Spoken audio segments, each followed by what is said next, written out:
नमस्कार दोस्तों, स्वागत करते हैं आज झारखंड की टॉप बड़ी 25 खबरों में। इससे पहले अगर आप रोज ऐसे ही पसंदीदा खबर देखने में पसंद करते हैं तो इस चैनल को सब्सक्राइब कर लीजिए ताकि रोज के आने वाली अच्छी खबर आप तक आसानी से पहुंच सके। और साथ ही वीडियो को एक लाइक करके आप कहां से वीडियो देख रहे हैं कमेंट में अवश्य बताएं। झारखंड के लिए खनिज से जुड़ी एक बड़ी खबर सामने आई है। लोकसभा में mines and minerals development and regulation संशोधन बिल 2026 पास होने के बाद राज्य के खनिजों पर अतिरिक्त टैक्स या सेस लगाने की शक्ति को सीमित करने का प्रावधान किया गया है। इसका सीधा असर झारखंड जैसे खनिज संपदा वाले राज्यों पर पड़ सकता है। झारखंड में कोयला, लोहा, अभ्रक समेत कई महत्वपूर्ण खनिज का बड़ा पैमाने पर खनन होता है और राज्य की आय में खनन क्षेत्र की महत्वपूर्ण भूमिका है। झारखंड सरकार ने 2024 में मिनरल्स वायरिंग लैंड केस कानून बनाया गया था। राज्य के 2026-27 के बजट में इस सेस का करीब 14,656 करोड़ रुपए की आय का अनुमान लगाया गया है। ऐसे में नए केंद्रीय कानून के बाद इस आय पर असर पड़ने की आशंका है। केंद्र सरकार का कहना है कि खनिज क्षेत्र में अलग अलग राज्यों की अतिरिक्त कर और सेस को नियमित करने से पूरे देश में एक समान व्यवस्था बनेगी और खनन क्षेत्र में निवेश को बढ़ावा मिलेगा। वहीं झारखंड जैसे राज्यों के लिए यह मुद्दा इसलिए महत्वपूर्ण है क्योंकि खनिज से मिलने वाला राजस्व विकास और जन कल्याण की योजना में इस्तेमाल होता है। अब नए कानून के लागू होने के बाद झारखंड के खनिजों, आय और राजस्व के वित्त पर इसका वास्तविक असर कितना पड़ेगा, इस पर नजर बनाए रखने की जरूरत है। रांची में 7 साल की बच्ची से दुष्कर्म और हत्या, दोषी को फांसी। रांची के रातू थाना क्षेत्र में करीब 6 साल पहले हुई 7 साल की बच्ची से दुष्कर्म और हत्या के मामले में अदालत ने कड़ा फैसला सुनाया है। पीओसीएस मामले के विशेष न्यायाधीश वीरेंद्र कुमार श्रीवास्तव की अदालत ने आरोपी निसार अंसारी को फांसी की सजा सुनाई है। अदालत ने इससे पहले 10 अगस्त 2026 को उसे दोषी करार दिया था। अभिनियोजन पक्ष के अनुसार 2020 में आरोपी ने 7 साल की मासूम बच्ची के साथ दुष्कर्म किया और उसकी हत्या कर दी। इसके बाद सबूत छिपाने की कोशिश में बच्ची के शव को एक बोरे में बंद कर पास के खेतों में फेंक दिया गया। खेत में बोरे से बच्ची का शव मिलने से बाद में इलाके में सनसनी फैल गई थी और ग्रामीण में काफी आक्रोश था। मामले की सुनवाई के दौरान आरोपी घटना के बाद से लगातार न्यायिक हिरासत में रहा। करीब 6 साल बाद अदालत के फैसले में उसे दोषी माना गया और अब मौत की सजा सुनाई है। यह फैसले बच्चों के खिलाफ गंभीर अपराधों पर अदालत की सख्ती के तौर पर देखा जा रहा है। 10 अगस्त को रांची में जेपीएससी और जेएसएससी परीक्षाओं के विरोध में हुए विधानसभा मार्च के दौरान कटीले तारे और बैरिकेडिंग तोड़ने के मामले में रांची पुलिस ने बहुत बड़ी कार्रवाई की है। विधानसभा थाने में प्रशासन और मजिस्ट्रेट की शिकायत पर कुल 600 प्रदर्शनकारियों के खिलाफ प्राथमिकी दर्ज की गई है, जिसमें कि छात्र संगठन जेपीएससी जेएसएससी रिफॉर्म्ड मंच से जुड़े 100 लोगों को नामजद आरोपी बनाया गया है और 500 अज्ञात लोगों को शामिल किया गया है। इस आंदोलन के दौरान प्रदर्शनकारी ने सुरक्षा घेरा तोड़कर आगे बढ़ने की कोशिश की थी, जिसके बाद स्थिति को नियंत्रण करने के लिए पुलिस को वाटर कैनन, आंसू गैस गोले और लाठीचार्ज का सहारा करना पड़ा, जिसमें कि 14 पुलिसकर्मी सहित कई छात्र घायल हो गए थे। दर्ज की गई इस एफआईआर में आरोपी पर सरकारी कार्य में बाधा डालने, प्रतिबंधात्मक आदेशों का उल्लंघन करना, सुरक्षा बलों पर हमला करने और सरकारी संपत्ति को नुकसान पहुंचाने के गंभीर आरोप लगाए गए हैं। हालांकि पुलिस प्रशासन ने स्पष्ट किया है कि यह कानूनी कार्रवाई केवल माहौल को बिगड़ने वाले असामाजिक तत्वों पर की जा रही है और किसी भी वास्तविक या निर्दोष छात्र को इससे घबराने की जरूरत नहीं है, क्योंकि पुलिस वर्तमान में सीसीटीवी और वीडियो फुटेज खंगालने की केवल उपद्रवियों की पहचान करने में जुटी है। इस भारी आंदोलन और चौतरफा राजनीतिक दबाव के आगे झुकते हुए हेमंत सोरेन ने विधानसभा में 14वीं जेपीएससी सिविल सार्वजनिक प्रारंभिक परीक्षा के साथ साथ वर्ष 2023 और 2025 की 2 अन्य बैकलॉग परीक्षा को भी पूरी तरह से रद्द करने का बड़ा ऐलान कर दिया गया है। इसके अलावा परीक्षा आयोजित करने वाली विवादित टीडीपीएल एजेंसी के खिलाफ जांच के आदेश दिए गए हैं और जेपीएससी के 312 सदस्यों को भी इस्तीफा भी दिया है। राज्यपाल द्वारा मंजूर कर लिया गया है कि जबकि वित्तीय गड़बड़ी को जांच के लिए प्रवर्तन निदेशालय की भी एंट्री हो चुकी है।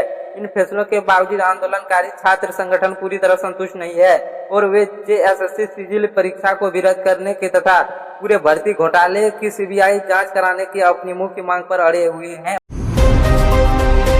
धनबाद में अस्पताल में नवजात बच्चे बदलने की आशंका का एक मामला सामने आया है।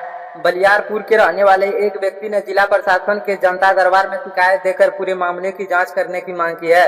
शिकायतकर्ता के अनुसार उन्होंने 24 सितंबर 2025 को अपनी पत्नी को कतरास के निश्चितपुर स्थित एक निजी नर्सिंग होम भर्ती करवाया था। डॉक्टर ने सीजरियन के प्रसव कराने की बात कही। करीब 1 घंटे के बाद उनकी पत्नी और नवजात बच्चों को ऑपरेशन थिएटर से बाहर लाया गया। इसी दौरान एक दूसरी महिला को भी ऑपरेशन थिएटर से बाहर लाया गया।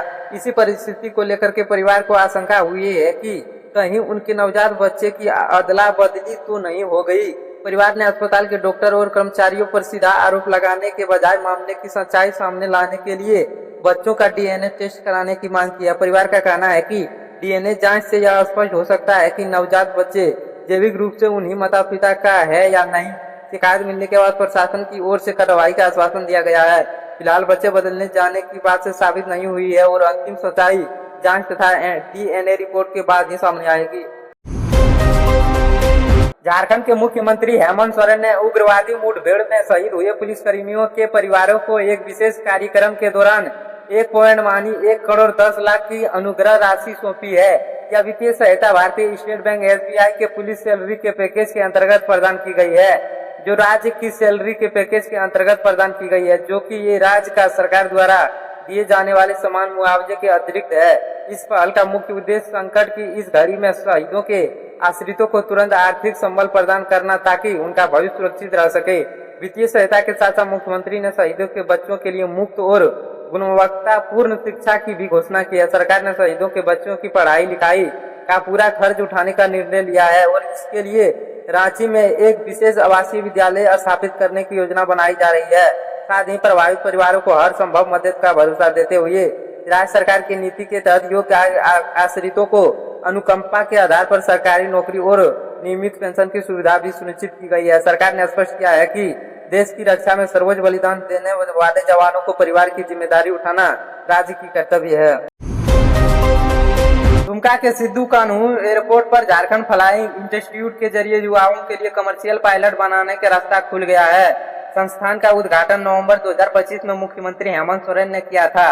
अब 2026-27 सत्र के लिए कॉमर्शियल पायलट लाइसेंस यानी CPL की ट्रेनिंग को आगे बढ़ाया जा रहा है। झारखंड सरकार की ओर से जारी आधिकारिक दस्तावेज के अनुसार दुमका एयरपोर्ट पर CPL के साथ मल्टी इंजीनियरिंग रेटिंग की ट्रेनिंग की व्यवस्था की गई है।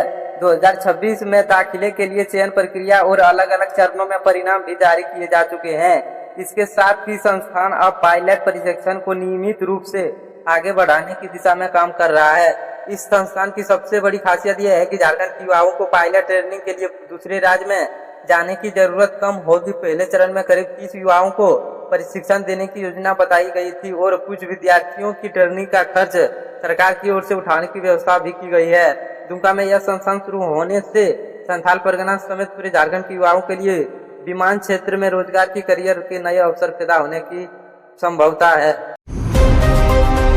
झारखंड में चल रहे छात्र आंदोलन और रांची में प्रदर्शनकारियों पर हुए लाठीचार्ज के मुद्दे पर आम आदमी पार्टी के राष्ट्रीय संयोजक अरविंद केजरीवाल ने आंदोलनकारी छात्रों का खुलकर समर्थन किया है।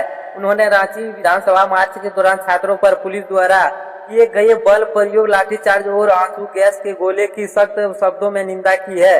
अरविंद केजरीवाल ने कहा है कि देश के युवाओं और छात्रों के खिलाफ इस तरह की हिंसा किसी भी लोकतांत्रिक समाज में स्वीकार्य नहीं है। उन्होंने झारखंड के मुख्यमंत्री हेमंत सोरेन और राज्य सरकार से अपील की है कि वे बेहद संवेदनशील के साथ छात्रों की समस्या को सुनने और उनकी जायज मांगों को तुरंत बातचीत के जरिए समाधान निकालने के केजरीवाल का यह बयान राजनीतिक गलियारों में काफी चर्चा का विषय बन गया है, क्योंकि आम आदमी पार्टी और झारखंड मुक्ति मोर्चा दोनों ही विपक्षी गठबंधन का हिस्सा है। इसके बावजूद उन्होंने छात्रों के भविष्य को प्राथमिकता देते हुए अपनी सहयोगी सरकार की पुलिसकर्मी कार्रवाई पर सवाल खड़े किए गए हैं। झारखंड के छात्र परीक्षा में पारदर्शिता, समय पर नियुक्ति और कथित अनियमितता को जांच को लेकर लगातार आंदोलन कर रहे अरविंद केजरीवाल के इस पूरे समर्थन के बाद झारखंड छात्र आंदोलन को राष्ट्रीय स्तर पर एक बड़ी आवाज और राजनीतिक मजबूती मिली है। झारखंड विधानसभा में पेश CAG की नई रिपोर्ट ने हेमंत सोरेन सरकार के खिलाफ सियासी घमासान तेज कर दिया गया है, जिसमें 1 करोड़ 60 लाख करोड़ से अधिक राशि का उपयोग प्रमाण पत्र UG न मिलने का बड़ा खुलासा हुआ है। इसके अलावा लगभग 4,531 करोड़ के अग्रिम खर्च का हिसाब न होने से विपक्ष ने बड़े घोटाले की आशंका जताई गई है। रिपोर्ट में जल जीवन मिशन 9,867 योजना में केवल 27,249 के पूरा होने और PM आवास योजना ग्रामीण में प्रशासनिक खनिज खामियों के कारण 132 लाख परिवारों को वंचित रहने का जिक्र है। बसपा ने इस वित्तीय अनियमितता पर सरकार को घेरा है। पड़ोसी राज्य बिहार में करीब एक दशक से लागू पूर्ण शराबबंदी को हटाने या उससे ढील देने की सिफारिश के बाद झारखंड के सीमावर्ती इलाकों में हलचल बढ़ गई है।